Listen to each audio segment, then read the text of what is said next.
There's a certain kind of person who watches a room before they enter it, who listens more than they speak, who never quite lets anyone get close enough to cause damage. From the outside, they can look cold, guarded, even arrogant. But if you slow down and actually look at what's happening beneath that surface, what you find is something far more interesting than coldness. What you find is a mind that has become extraordinarily efficient at protecting itself. This isn't about paranoia. It isn't about being antisocial or broken. People who struggle to trust others aren't malfunctioning. In many cases, they're operating exactly as their nervous system was designed to, based on what it learned. Most people assume that distrust is a character flaw, a bitterness carried by people who've been hurt too many times and never got over it. And while experience does play a role, that explanation misses most of the picture. Because distrust, at its deepest level, isn't really about other people. It's about prediction. It's about what the brain has come to expect from the world. The human brain is, above everything else, a prediction machine.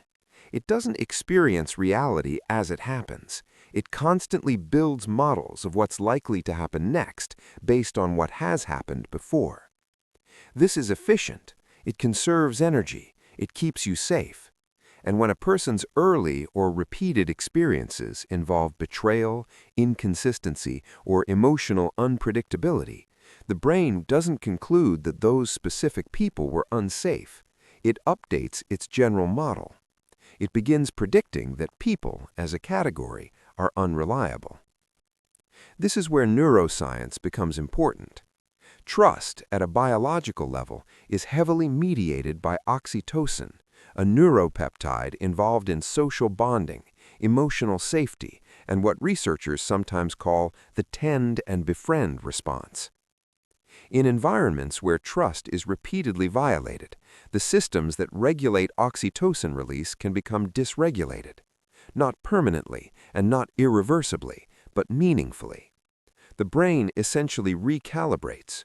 It raises the threshold required before it signals safety in the presence of another person.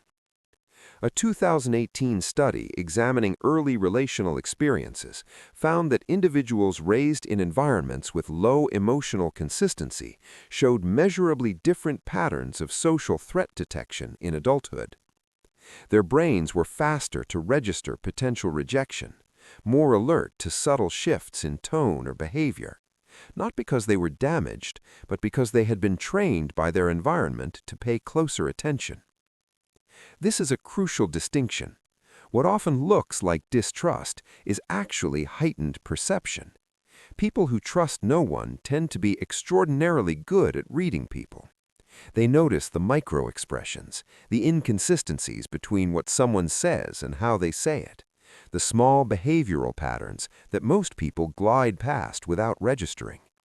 They've developed a finely tuned social radar, not because they're cynical, but because accuracy, for them, became a survival priority.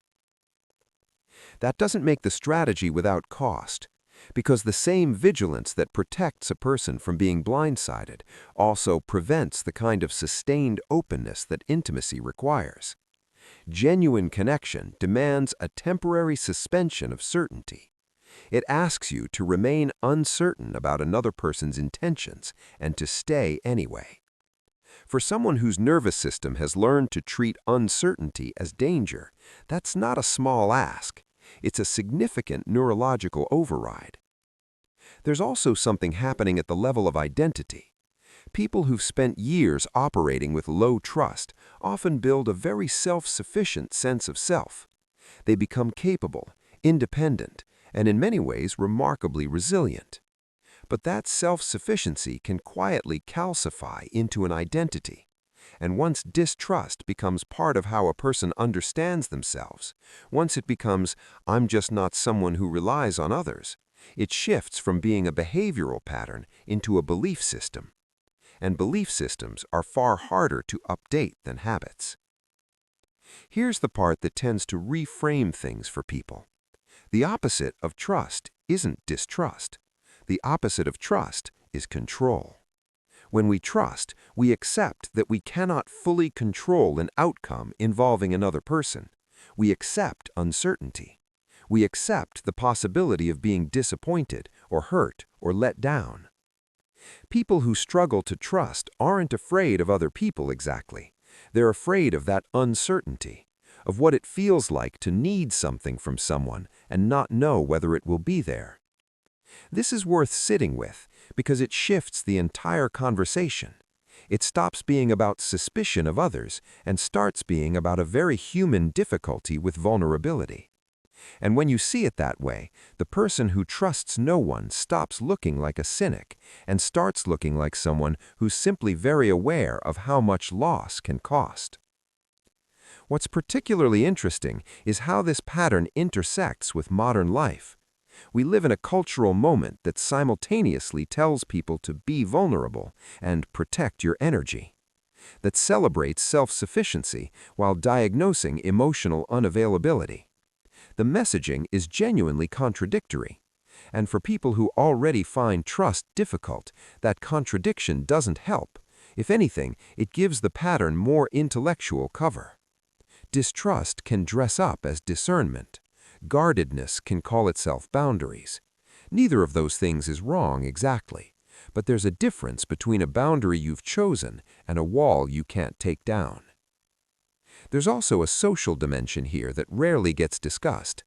Distrust is often framed as an individual pathology, something wrong with one person's psychology. But the research on social trust suggests it's deeply shaped by broader environments. Communities with high inequality, unpredictable institutions, or histories of collective instability produce measurably lower levels of interpersonal trust across entire populations. A 2020 study cross-nationally found that economic precarity and institutional distrust correlated significantly with individual social trust levels. This doesn't mean people have no agency in how they relate to others. It simply suggests that distrust is never just a personal story. It's always also a social one. And yet, even knowing all of this, the pattern persists in a lot of people, not because they haven't thought about it, but because the nervous system doesn't update through intellectual understanding alone. You can know consciously that a person is safe, while your threat response system continues to treat them as a variable to be monitored. That gap between what you know and what you feel is one of the more disorienting aspects of having a brain shaped by early unpredictability. What does tend to shift things, where it shifts at all, is accumulated experience. Not dramatic revelations, not a single relationship that changes everything, but slow, repeated evidence that contradicts the brain's model. That someone showed up when they didn't have to. That honesty didn't result in punishment. That vulnerability didn't end in loss. The brain is a prediction machine, which means it can, in principle, be given new data. It just requires patience and a particular kind of consistency from the right people. It's worth saying, not everyone who struggles to trust is looking to change that. Some people have found a genuinely workable life in careful distance. They have relationships that function, work they find meaningful, inner lives that don't feel empty. Distrust isn't always a wound looking for treatment. Sometimes it's an adaptation that made sense and stuck around. What matters, perhaps, is whether it's something you've chosen or something that's choosing for you. People who trust no one aren't unfeeling. In most cases, they feel very deeply, which is precisely why they learn to guard so carefully. There's a certain kind of person who watches a room before they enter it. And the thing worth understanding about them isn't the watching. It's what they're hoping, very quietly, not to find. If this resonated with you, you'll probably find yourself drawn to our video on why some people feel deeply uncomfortable being known, and what that discomfort is actually protecting.